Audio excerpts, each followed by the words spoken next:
Waalaikumsalam warahmatullahi wabarakatuh. Misalnya saya punya keponakan. Keponakan saya ini kerja PNS. Dan saya tahu dia membuat markup proyek korupsi. Tapi di balik korupsi itu dia punya gaji tetap sebagai ASN tiap bulan golongan 3B, gaji pokoknya 3 juta. Tak mungkin menurut hitungan duit dia punya rumah besar, punya mobil. Tapi 3 juta itu tetap halal. Maka macam mana solusinya? Idza jitama'al halal wal haram faghullibal haram. Kalau bercampur antara yang halal dengan yang haram, yang menang itu yang halal apa yang haram? Yang haram yang menang.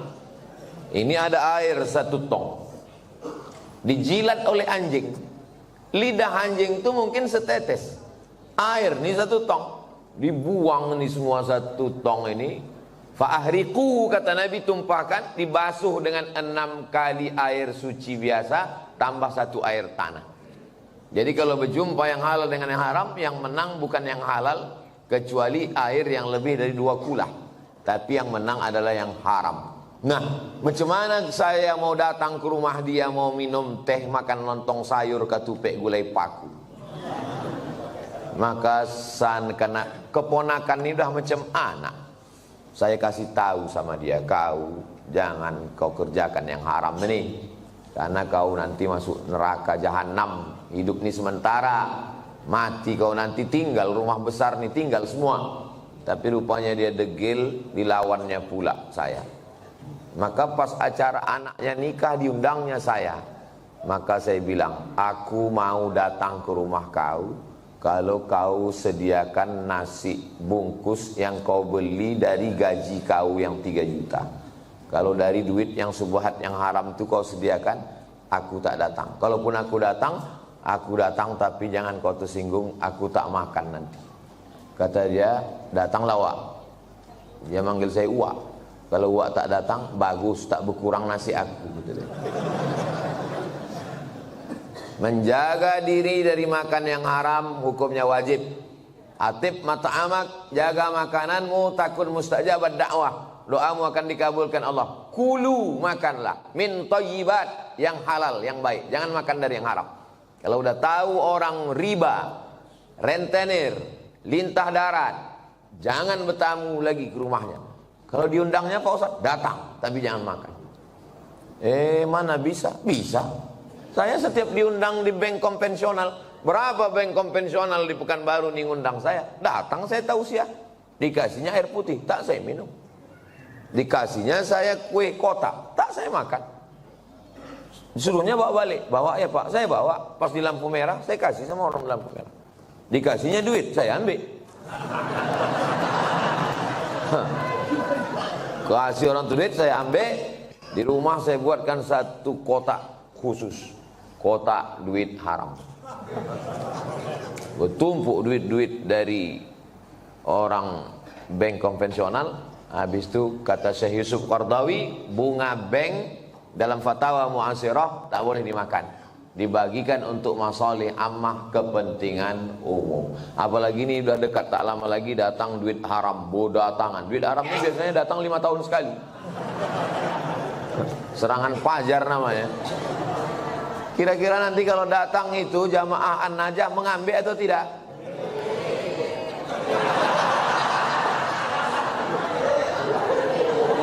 Hati kita.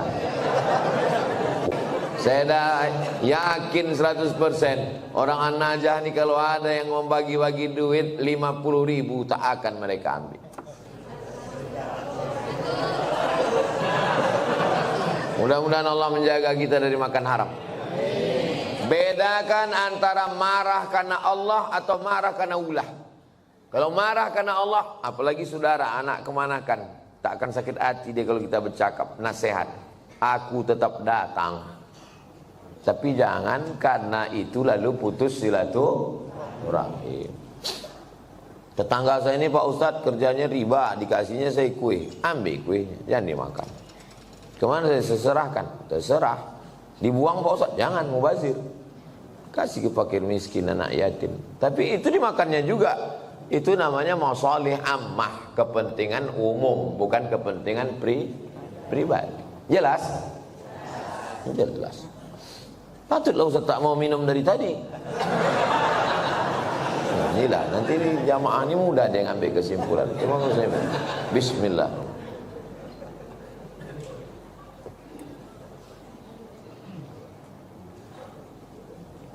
Saya dikasih tahu sama jamaah, Ustaz jangan sembarangan minum, nanti Ustaz kena racun. Tapi saya yakin di Masjid An-Najah ini tak ada yang meracun saya. Orang ini baik-baik. Awas kalau mati saya pulang dari sini.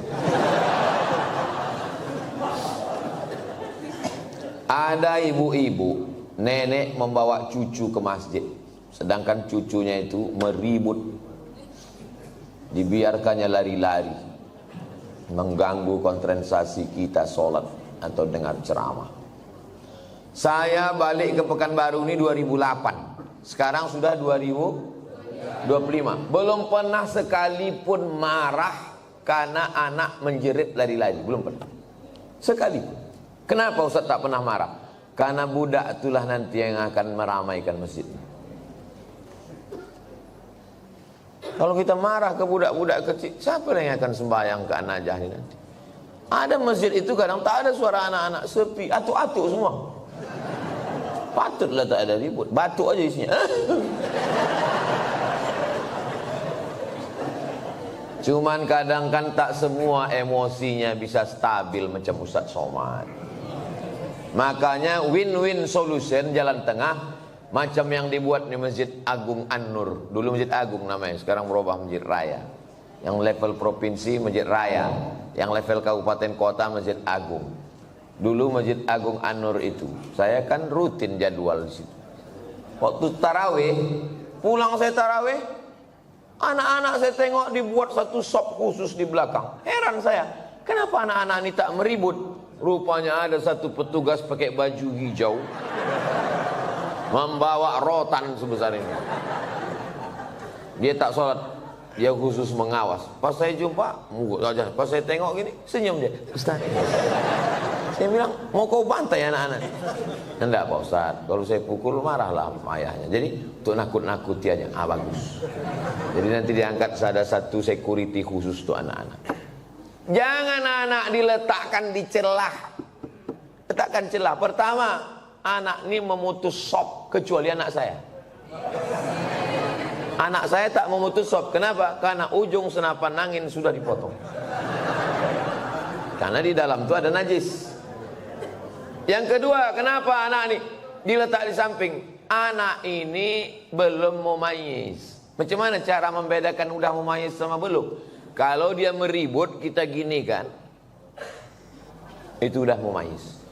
Tapi kalau dia meribut, kita gini kan, dibalasnya balik ke awak. Itu jangan dibawa. 4 tahun ke bawah tak bisa. Dibawalah budak umur 3 tahun, diletakkan di celah samping kita. Begitu kita takbiratul ihram, Allahu Akbar, dia pun berjalan, berlari. Di samping ini ada atu-atu yang kacamatanya di bawah. Asal budak ni lalu, atu ni takut. Kata dia. Itu waktu salam tuh cuman sekali aja salam. Salam tuh ke kanan cuman. Assalamualaikum warahmatullahi. Apa? Berkelayok di masjid. Kalau ada di perumahan ini 100 orang, yang ke masjid itu 50, sudah banyak kali itu. Yang 50 ini pun berkelahi pula lagi di masjid. Bertinju di masjid gara-gara budak berkelahi. Apa kata orang yang tak sembahyang? Untung kita tak ke masjid. Tolonglah kita jaga persatuan ini. Bisa dipahami? Jelas. Insya Allah kalau saya ceramah jelas. Kalau ada orang bilang Ustaz Somad itu tak jelas, telinga kau pokak.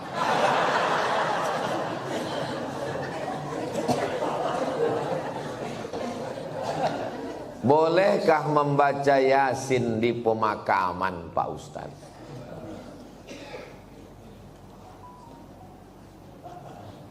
Kata Imam Nawawi, meninggal tahun 676.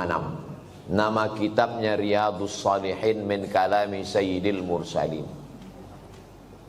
Dia mengutip pendapat Imam Syafi'i. Wa qala Syafi'i, Imam Syafi'i berkata, wa in khatimul Qur'ana kullahu kana hasanan. Seelok-eloknya, sarancak-rancaknya dikhatamkan sakhatam Quran. Bukan surat ya, sakhatam Quran. Saya tak bisa membacakan sakhatam Quran di makam emak saya, karena makamnya di Sumatera Utara. Saya mau pergi, saya membaca di rumah. Di makam saya minta ada orang membacakan sekhatam di makam almarhumah emak saya, mengamalkan fatwa Imam Syafi'i yang seelok-eloknya dikhatamkan di kubur itu sekhatam. Kalau tak sanggup sekhatam, maka bacalah hatinya Al-Quran. 30 juz 114 surat tuh, mana hatinya? Wa qalbul Quran ya.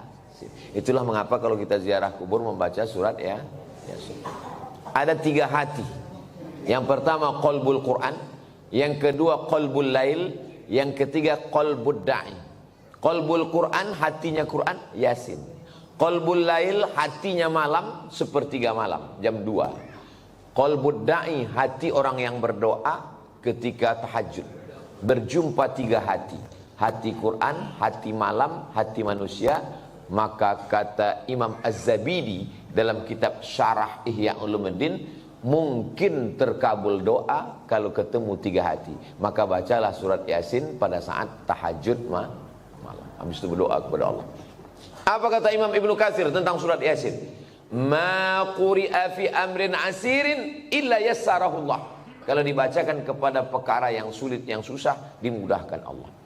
Maka kalau saya ziarah kubur, saya baca Yasin, Al-Fatihah, Qul huwallah 3 kali, Al-Falaq sekali, An-Nas sekali, pangkal Al-Baqarah sampai wa ulaika humul muflihun, ayat kursi, ujung Al-Baqarah lillahi mafis 3 ayat.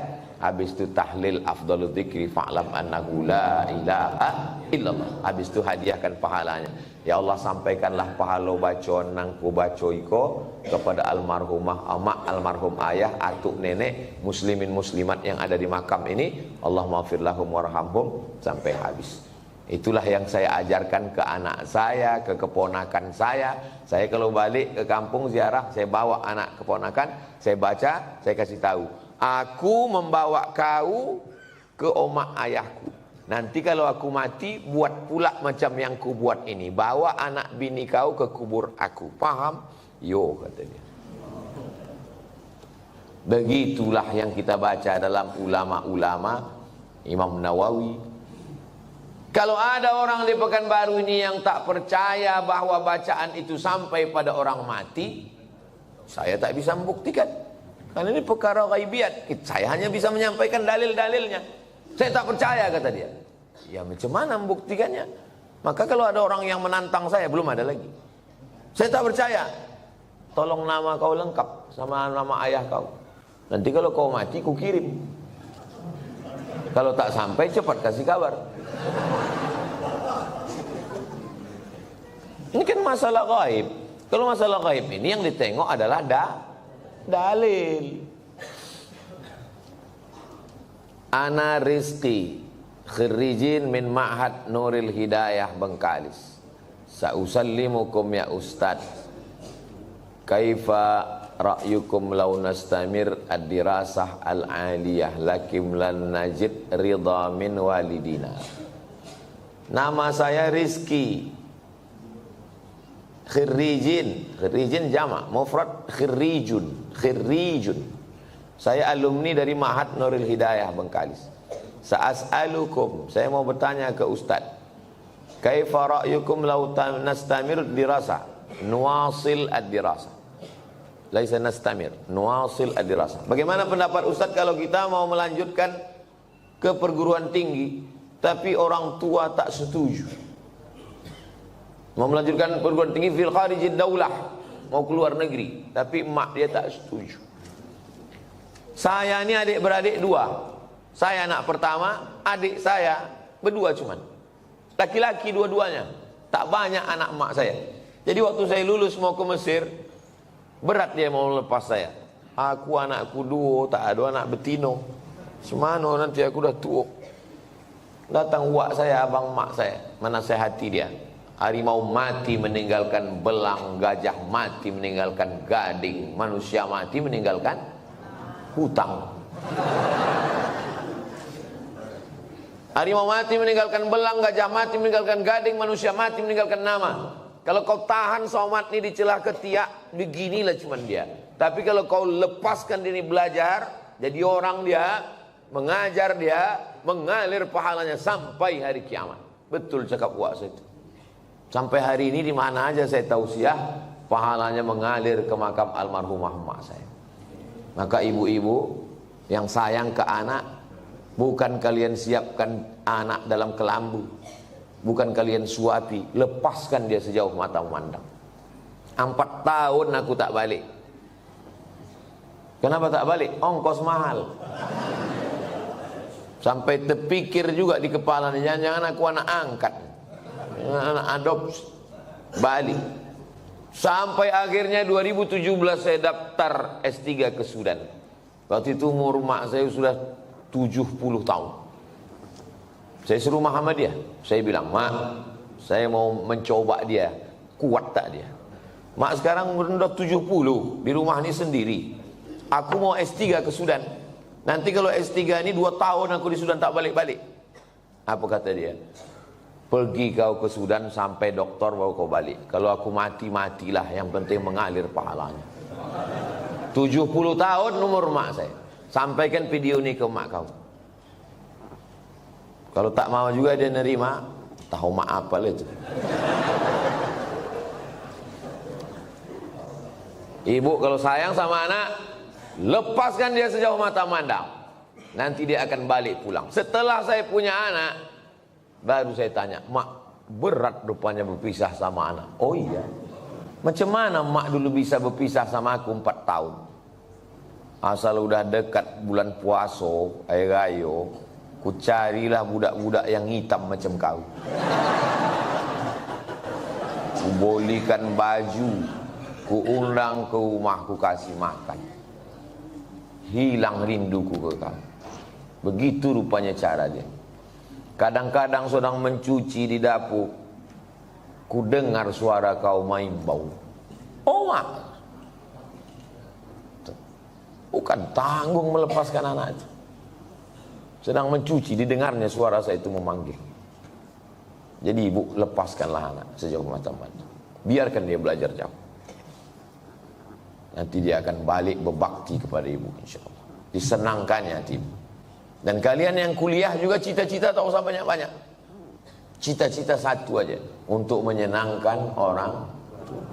Saya dulu tak tahu mau jadi apa. Tak terpikir saya akan tabligh akbar, tak ada. Yang saya fokus adalah aku mesti kuliah S1, S2, S3. Nanti kalau sudah dapat ku ijazah 3, ku bawa ijazah ni ke Malaysia, aku mau jadi dosen. Sesudah aku dapat duit, akan ku senangkan oma ayahku. Itu cuma, tak banyak, tak lain. Maka tak pernah saya berdoa lebih. Karena semua yang dikasih Allah lebih dari yang saya minta. Saya minta cuma S1, S2, S3, dikasihnya saya profesor. Saya cuma mau minta jadi dosen di Malaysia. Sekarang di mana aja saya bisa mengajar. Diminta di Universitas Sabah, diminta di Universitas Malaysia. Saya bilang, rektor, saya tak sanggup untuk mengajar per semester, saya mesti keliling. Saya datang 6 bulan sekali ya. 6 bulan sekali pun jadilah Pak Ustaz. Jadi setiap 6 bulan sekali saya datang kuliah. Bahagiakan orang tuamu. Lepaskan anakmu, wahai bapak ibu. Sejauh mata memandang, di hari petang dia akan pulang. Dia tahu di mana letak sarang. Mati kalian, mengalir amal jariahnya insyaAllah. Walaupun nampaknya jawaban ini untuk mak ayah dia, tapi video ini ditonton oleh ayah-ayah, mak-mak yang akan melepas anak. Karena pulang kami dari sini nanti, kami akan melepas 50 anak Riau yang akan berangkat ke Al-Azhar Kairo, Mesir. Seminggu yang lalu saya di Makassar, melepas 50 anak Makassar yang akan berangkat ke Mesir. Orang tuanya saya nasihati, Anak-anaknya juga saya nasihati supaya orang tua melepas anak, karena kalau kita tahan anak kita ini, siapa yang akan melanjutkan dakwah ini? Saya tak mau anak saya sekolah agama nanti kurus macam Ustaz Somad. Saya ini kurus bukan tak makan. Kalau ada pejabat-pejabat itu dapat ikan yang paling mahal, namanya ikan Napoleon, 1 juta harga ikan. Ada bupati, ada kapolres, ada dandim, ada kepala dinas. Yang pertama kali menyuap ikan 1 juta itu siapa? Abdul Somad. Apa kata orang itu? Silakan Pak Ustaz. Dikasihlah ketam kepiting sebesar piring besar, disingkel. Bupati tak berani makan, tentara gagah dandim tak berani makan ketam. Polisi berseragam berpistol tak berani makan ketam. Tak kalian makan Pak? Kolesterol Pak Ustaz. Saya makan ketam tuh habis.